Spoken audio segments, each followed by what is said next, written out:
Welcome to Black Nouveau. This is our edition for October 16th, 2013. I'm Joanne Williams. Friday, Saturday, and Sunday is a gallery night weekend. We'll tell you about the Ayzha Fine Arts Gallery's special events.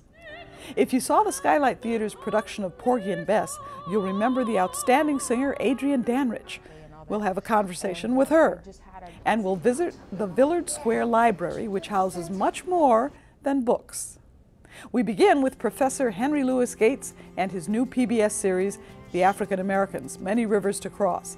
It starts a 6-week run next Tuesday and covers 5 centuries of American history. Here's a preview.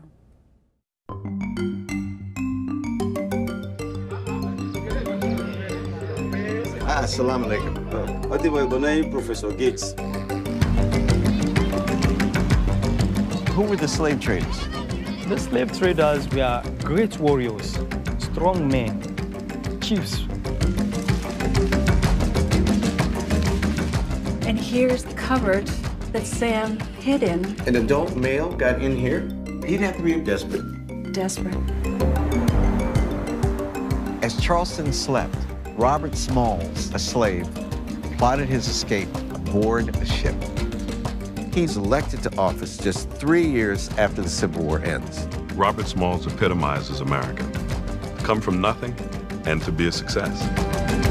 To be able to have made that leap from this impoverished childhood to now being the wealthiest African-American woman in America. Why would anybody be overwhelmed at a 34-room house?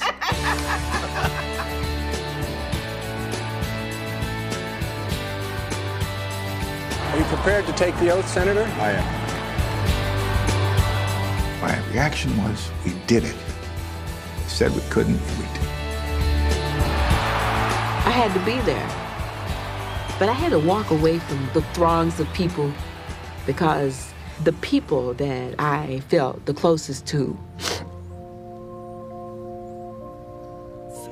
some of them couldn't be there. I know. And I had my moment, and then I went back and listened to the first Black president take the oath of office. Many rivers to cross, but I can't seem to find my way over. I tell my students I would have flunked slavery. That's right. How could you survive every day and have hope, build a family, fall in love? Many rivers to cross, but just where. We're joined now by Clayborn Benson III, Executive Director of the Wisconsin Black Historical Society and Museum. Well, we saw a little bit of the series. What did you think? Is it a good undertaking? I think it's a necessary undertaking. There's a whole generation of young people who have no understanding of our history and where we've come from. They're often and just turned off by it. They live in today's lifestyle. So it's necessary to review and to learn about the past. This is going to be a long series. It's going to be 6 weeks, I think. But I think it's been like 3 generations since we've had a taste of roots and other historical pieces of work done about us. And it's needed for that generation that really have no sense of understanding what we've gone through to bring us to the problems in which we face today. When people come to your museum, are they amazed? Are they surprised? Are they complacent? How do they react to this? Well, they're mostly surprised, but we focus on Wisconsin's African American history. But when I introduce the idea of learning about one's past, I talk to them about learning about who they are, learning about who their mothers and fathers and great-great-grandparents. In doing so, they come across many of these historical moments and times, and their ancestors were involved or crossed the path. Migrations, wars, unemployment, riots, just a whole array of experiences, even slavery. Some people learn about those things, and those people who sold them into slavery. It looks to me like Gates' series is going to touch on the sad parts and the happy parts of African American history. Are both sides important? Oh, very much so. It does. I mean, when you learn about your own history course. Sometimes those sad parts make you want to step away from it, but it's important to learn about the struggles. And he's going to do it from a general perspective in African history, which is key because we're seen as invisible and like we were a forest people who had no identity. We had no family, we had no history, we had no religion, but we had all of those things in Africa. We were a rich, great people in Africa before the enslavement period. And so coming to America, stripped of all of these things, we find ourselves in the fields harvesting crops to make our owners rich, and that's not good. So I get the feeling you'll be watching this series? I am going to watch it, yes, very much so. Well, I'm going to watch it too. Yeah. And thanks for coming and visiting us on Black Nouveau. We really appreciate it. Honored to do so. Thank you. You know, the Villard Square Library is a new mixed-use building.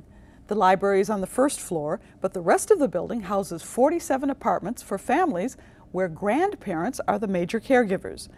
Liddie Collins has that story. This mural honors a community that stood up and saved their neighborhood library that was slated to close. Out of this struggle came a new state-of-the-art library and also housing for an underserved sector of our community, grandparents. Oftentimes we don't see the need for that particular demographic. We were seeing in the city of Milwaukee that a large number of grandparents were taking on the responsibility of raising their children's children and providing a space for that to make it easy and providing amenities in an environment where they can offer them support for taking on that responsibility. I think it was the best idea yet. To provide, some sort of a setting for grandparents who are raising their grandchildren. I enjoy that the fact that we do have a library and we can take our children right downstairs instead of running across town. I got to looking around, I'm like, oh yeah, this is perfect. This is exactly what we need. Ted Matkom with Gorman & Company designed this multi-use building and built their loft apartments especially for grandparents. The style of the units, we really wanted to be an open concept, a lot of light coming in because seniors like the 55 and older, love the light that comes in with a lot of windows, and the open concept so the family can congregate and kind of hang out together. Big kitchen that is open as well as a family room that's nearby that people can kind of study and read and all be in one unit. Also, each unit has a laundry area. There's a media room for watching TV and movies, a fitness center, a community room, and a rooftop playground to keep kids off of the busy streets. IFF, a nonprofit community development financial institution, was a key partner in getting this project done. For us, I think one of the greatest parts of our jobs is really working with people who have the vision to kind of get something like this off the ground and then being able to provide a really critical source of capital to make it happen.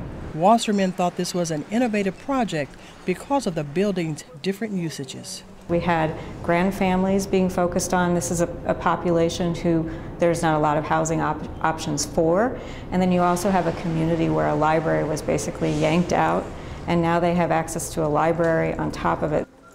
At the start of this project, a tax credit application was submitted to the state, and Howard Snyder was part of this.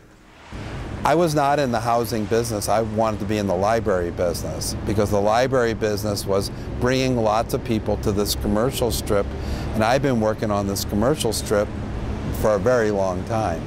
Well, I love it for personal reasons, I love it for social reasons, but if I put my business hat on, the grand families are a huge market in Milwaukee County. Grandkids come to live with grandparents all the time, but they don't think of themselves as a market, and neither did anybody else until we came along and said, there are housing opportunities for people who are taking care of their children's children. We know that. But when you become a grandparent, a grand family, or a grandparent with younger children, You're back in the school business, you're back in the child care business, you're back in the recreation business, and you may not have thought about that for 20 years. You love your grandchildren, but you're happy when they go home on Sunday. Maybe they stay overnight, but you're not sitting there worrying about where they go to school, where they're going to the park, any of those things. And that became an added, really interesting dimension to working here, was having people say, well, where does this kid go to school? And we said, well, I don't know, but let's find out. So Interfaith and Jewish Family Services were brought in to answer those kinds of questions. We have a social worker who is here 5 days a week, who can link us to the various services that we might be in need of. We have a grandparent support group, which meets each Wednesday for grandparents to talk about concerns and, to address the challenges that we're faced with. It's very amazing, the things that they do. We do art, they support them during school times with backpacks and the whole 9 yards. They went on a Brewers game, all kind of things, that we were able to do, and even though my income at the time was not able to do it alone, so, I'm very grateful for them offering all these programs. The library, which is the Villard Square branch, saw its usage go up. We've maintained increased levels of participation and patron counts since the doors opened.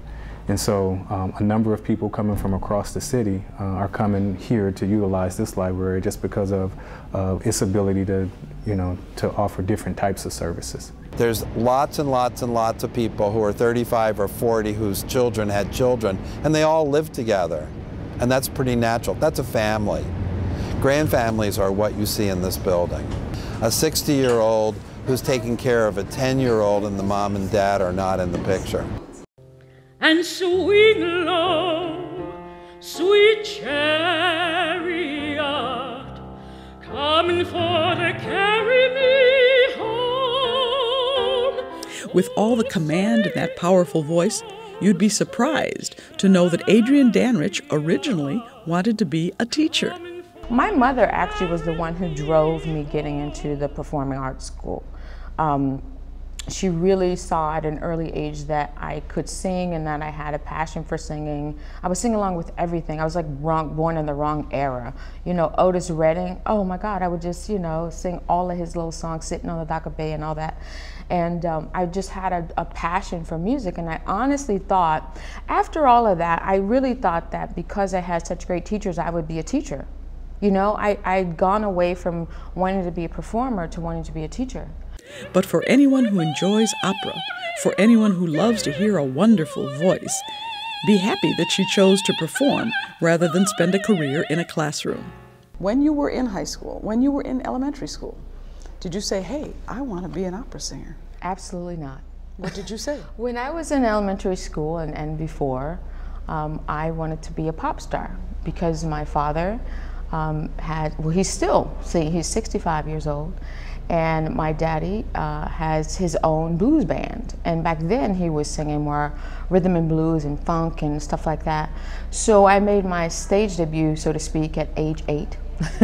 Singing Aretha Franklin tunes and Shaka Khan and all of those things. And that's what I really thought I was going to do until I got into the Performing Arts High School. On a high school field trip, she heard opera. It changed her life.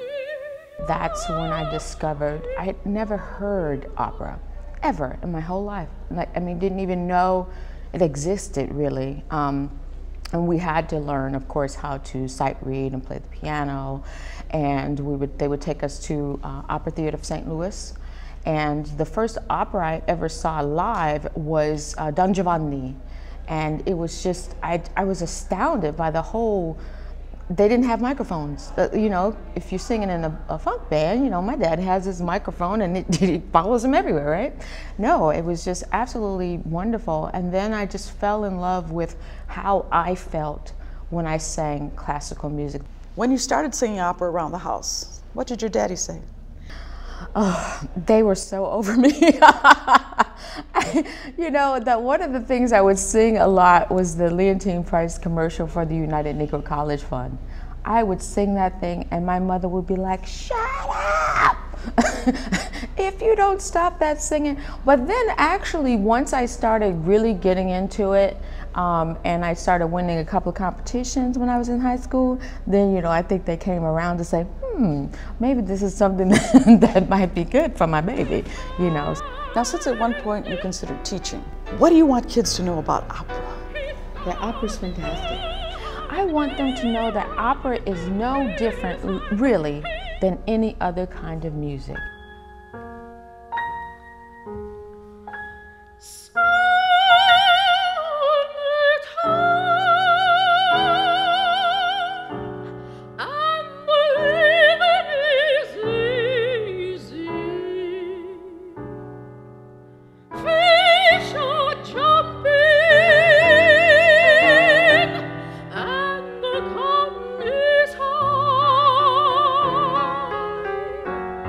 So there is something for everyone. And guess what? Those things are in English. So people say, the students are like, oh, I can't understand. Honey, it's in English, you know? So there are, it doesn't have to be in German or Italian or French or what have you. There are things out there for everyone. That's what I would say. And when she performs in her one-woman show called This Little Light of Mine, highlighting the careers of singers Marian Anderson and Leontine Price, she brings it all back to her first love, teaching. You do master classes. Yes, ma'am. Which involve students who are interested in the same subject. Yes. Do you ever do classes for kids who have no concept of what you're doing? Yes. This is all new to them. And when you do it, do you ever see that spark in one or two of these kids? Oh my gosh. Okay, so I have to tell you. One of the children said, I was like, she should be my agent. She was fabulous.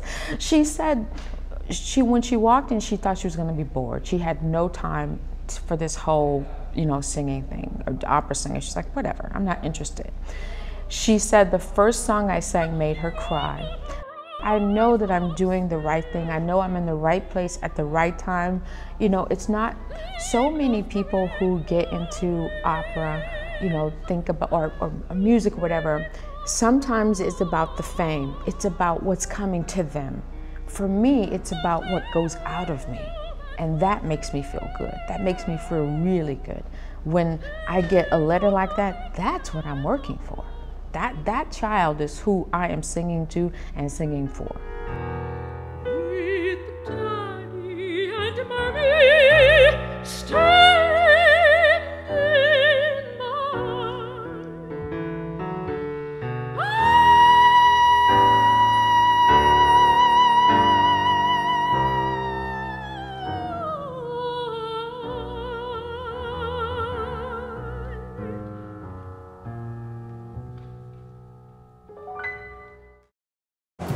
Ayzha Fine Art Gallery and Boutiqu is located in Milwaukee's downtown Grand Avenue Mall. It's a multicultural gallery devoted to artists of all ethnic groups. Cynthia Henry, an art collector and now a gallery owner, makes visiting her gallery an educational experience. First of all, I like to give my patrons and clients that come into the gallery a tour of the gallery, and I like to acquaint them with the artists. And I find out what their interests are, where they would like to place the art, and find out really what they know. Oftentimes people think that art is out of their means and they can't afford it. And I tell everyone that comes in my gallery, well, you can buy a great piece of art for a nominal price point. You can buy objects in our gallery for as low as $2 and as high as thousands of dollars. As a gallerist, Henry has to keep up with the market. I have to be able to decide who is a great artist, what is great art, what does the public want. Along with working with individuals to find the best in art, Henry works with artists to move their careers forward. I work with the emerging market and artists that are mature in their practice also. And I'm trying to be a communal space here in Milwaukee where everyone can come and find something of interest here. Other things that we look for in art, especially with your emerging artists, you look for those that have strength and have a passion for the art, and to make sure that they are working steadily in their practice. And you can be assured that they will probably do well in the art world. So we've amassed a collection that's local and national, filled with artists from all over the country. Francis Anana Ghana, and then and one of my stable artists is Patricia Obelitz, who is a longtime artist who moved here from New York several years ago, but has learned under the masters. And her work has even appeared on magazine covers, it's been on theater covers. The newest artist that I have is Marlon Banks of Madison, Wisconsin. He is a great realist painter. Current featured artist, who is Gary Markstein, who is a locally and nationally known throughout the country. He was a former editorial cartoonist on the editorial board with the Milwaukee Journal-Sentinel, and most recently he is co-authoring a cartoon series in the Sunday papers that is syndicated.